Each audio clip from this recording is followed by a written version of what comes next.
តើនៅពេលដែលយើងបាត់អត្តសញ្ញាណប័ណ្ណតើយើងអាចស្នើសុំឡើងវិញឬក៏ថតឡើងវិញបានអត់បងប្អូនជាទូទៅនៅពេលដែលយើងបាត់អត្តសញ្ញាណប័ណ្ណគឺយើងត្រូវតែទៅដាក់ពាក្យនៅប៉ុស្តិ៍នគរបាលរដ្ឋបាលដើម្បីឲ្យគេផលិតឲ្យយើងឡើងវិញក្នុងលក្ខខណ្ឌបើសិនជាយើងអត់តន់ហួសសុពលភាពបងប្អូនបើសិនជាយើងអត់តន់ហួសសុពលភាពអត់តន់អីទេយើងទៅដាក់ពាក្យបណ្ដឹងនៅប៉ុស្តិ៍នគរបាលរដ្ឋបាលទៅដើម្បីស្នើសុំឲ្យគេផលិតឡើងវិញតែបើសិនជា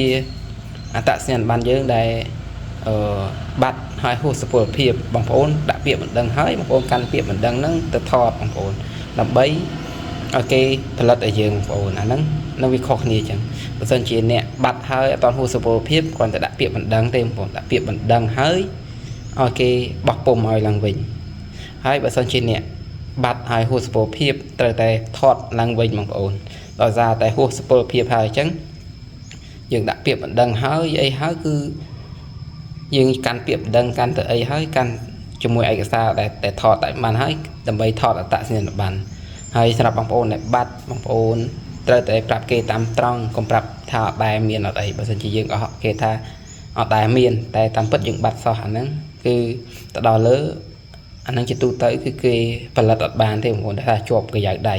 នៅពេលដែលយើង scan រៀមដៃចូលម៉ាស៊ីនគេតែបើសិនជាបងប្អូនធ្លាប់មានហើយបាត់បងប្អូនប្រាប់គេតាមត្រង់ទៅដើម្បីគេដោះស្រាយផលិតអត្តសញ្ញាណប័ណ្ណឲ្យយើងឡើងវិញហើយសម្រាប់បងប្អូនដែលមានចម្ងល់ចង់ដឹងថាតើ